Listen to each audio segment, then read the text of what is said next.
Bonjour et bienvenue dans cette nouvelle vidéo de moncapitaine.com. Aujourd'hui, nous allons voir comment réussir un exercice avec votre unité. Quand j'étais commandant d'unité, j'ai organisé un super méga exercice de combat en localité avec un super environnement à 200, 350 personnes et je voulais mettre en situation une section, donc 30 personnes, dans ce combat en localité. J'avais plusieurs opérateurs qui faisaient des incidents à temps ou sur ordre. J'avais tout un environnement qui était super, c'était génial.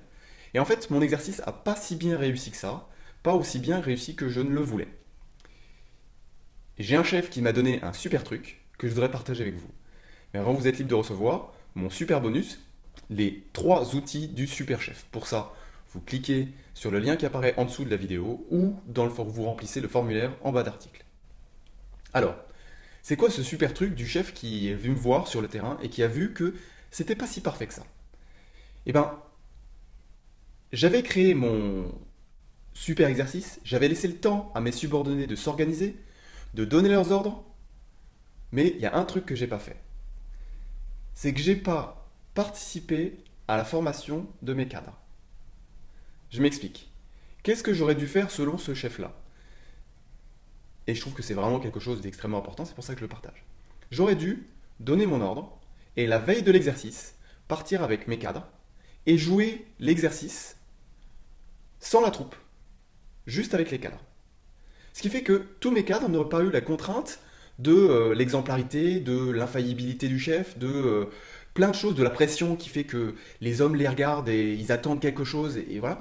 Et en fait, j'aurais pu faire cet exercice une première fois uniquement avec mes cadres, en mode décontracté opérationnel, mais sans la pression de la troupe. Et du coup, refaire l'exercice le lendemain avec tout le monde.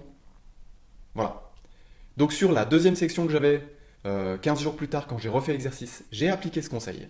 Et là, ça a été juste génial. Ça a été hyper bien fait, ça a été hyper productif pour tous les échelons de mon unité.